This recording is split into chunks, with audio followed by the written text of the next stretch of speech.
सरल, एकदम सरल, बढ़िया। सरल के मतलब एकदम जिधर चाहे उधर ढल जाए, टाइट न रहे। लोग हंसरी के हम झुकना नहीं जानते, हम टूटना जानते हैं, झुकना नहीं। बहुत लोग कहते हैं हम टूट जाएंगे लेकिन झुकेंगे नहीं। तो टूटो मरो। अरे आंधी तूफान में जो छोटे पौधे होते हैं झुक जाते हैं तो बच जाते हैं, और जो नहीं झुकता टाइट रहता है वो जड़ मूल से उखड़ के पता नहीं कहां चला जाता। किसी ने कहा है कि झुकता वही है जिसमें जान होती, आंकड़ना तो मुर्दों की पहचान होती है। आंकड़ता वही है जो मर जाता है, मुर्दा। और झुकता वही है जिसमें जान होती है। वही झुकेगा, पांव छुएगा, दंडोत करेगा, हाथ जोड़ेगा, सबसे सबसे विनम्र बना रहेगा, सबसे मीठा बना रहेगा, वही तो झुकेगा। इसलिए सरल होना चाहिए, सरल। सबसन छल ही ना, किसी के साथ छल ना रहे मन में। प्रयास करे, अभ्यास करे, अपने मन बैठते मेरे मन में किसी के प्रति छल तो नहीं है, छल कपट तो नहीं है, ईर्ष्या द्वेष तो नहीं है, बैर विरोध तो नहीं है। अभ्यास करना चाहिए।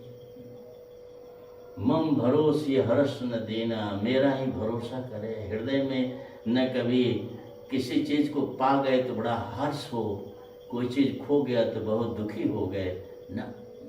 भगवान का भरोसा करे, प्रभु का भरोसा करे। अंत में ठाकुर जी कहते हैं आप भी ढूंढ लो इस नौ में, नौ में एक भी आप यदि सिद्ध कर लिए तो भगवान कहते हैं नौमा जिनके एको हुई, नौमा एको जिनकी हुई। नौ में एक भी यदि किसी के पास है, नवदा भक्ति में एक भी भक्ति किसी के पास है, नार पुरुष चराचर कोई, चाहे वो स्त्री हो या पुरुष या चराचर में कोई भी हो,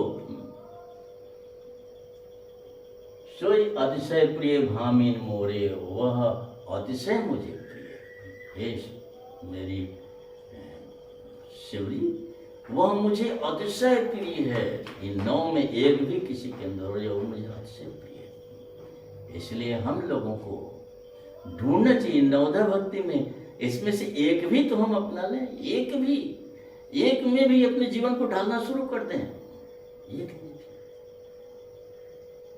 जथा लाभ संतोषा, जो मिल गया उसमें संतोष, प्रसन्न। आ सपने नहीं देखिए परदोषा, स्वप्न भी दोष नहीं देखेंगे। इसी को अभ्यास करें। अभ्यास करते करते एक दिन आएगा कि हम इसमें निपुण हो गए, तो भगवान कहते हैं वो तो मुझे अतिशय प्रिय होगा, एक भी हो जाए। इसलिए अभ्यास करना चाहिए, अभ्यास करना चाहिए। धीरे धीरे अपने अंदर ठाकुर जी के जो मैंने गुण हैं, अनुकूल हैं, जो भगवान को प्रसन्न करने वाले हैं, जो भगवान की वाणी के अनुकूल, उन गुणों को अपने अंदर धारण करना चाहिए। और जो दुर्गुण अनादिकाल से मेरे हृदय में भरे हैं, उनको धीरे धीरे खाली करना चाहिए, धीरे धीरे खाली करना चाहिए। अभ्यास करते रहेंगे तो एक दिन सब खाली हो जाएंगे, और भगवान के जो प्रिय लगने वाले गुण हैं वो सब अंदर भर जाएंगे। अभ्यास से, अभ्यास करत जड़मत होत सुजान। जड़ बुद्धि वाले व्यक्ति भी सुजान हो जाते हैं, बुद्धिमान हो जाते हैं। अभ्यास से, अभ्यास करना चाहिए, अभ्यास करना चाहिए। इसलिए अभ्यास करना चाहिए, भगवान की वाणी का अपने हृदय में धारण करना चाहिए, उस पर चलने का अभ्यास करना चाहिए। हमको अपने जीवन में कभी स्वप्न में भी किसी का दोष दर्शन नहीं करना चाहिए, प्रयास करना चाहिए। यदि कोई दोष दिखता भी है तो वाणी से उसे नहीं कहना चाहिए। दिख भी गया तो वाणी से प्रकट मत करो। आंख है दिख गया, मन में आ गए ये तो बड़ा गलती कर रहा है, ठीक है, लेकिन वाणी से मत करो कि अरे वो तो वैसा है वैसा है। वाणी से ना। भगवान माने श्री कालदेव जी महाराज गरुड़ जी के प्रश्नों का जवाब दे रहे हैं। गरुड़ जी ने पूछा है कि सबसे बड़ा संसार में धर्म क्या है और सबसे बड़ा पाप क्या है। कालदेव जी ने कहा है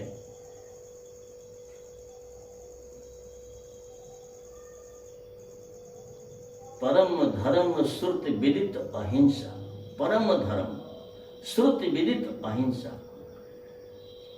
वेदों में वर्णन है सबसे परम धर्म क्या है, वेद कहते हैं वो अहिंसा है। मतलब अहिंसा ही परम धर्म है। धर्म के ऊपर परम धर्म होता है, एक परम धर्म है। परम धर्म श्रुत विदित अहिंसा। शास्त्र में वर्णन है कि परम धर्म अहिंसा है। मन से, वाणी से किसी भी प्राणी को कष्ट न देना, यही अहिंसा है। मन से, वाणी से, कर्म से किसी को पीड़ा न देना, किसी को कष्ट न देना, इसी को अहिंसा करते हैं। पाप क्या है? पाप का वर्णन किए हैं, पर निंदा सम अघ्न गरीसा। दूसरे के निंदा के समान कोई बड़ा पाप भी नहीं है। इसलिए सबसे बड़ा पाप दूसरे की निंदा और सबसे बड़ा धर्म अहिंसा। यह श्री कागदेव जी महाराज श्री गरुड़ जी महाराज को के प्रश्नों का जवाब दे रहे। इसलिए अपने जीवन में सपने नहीं देखे परदोषा, पर निंदा सम अघ्न गरीसा।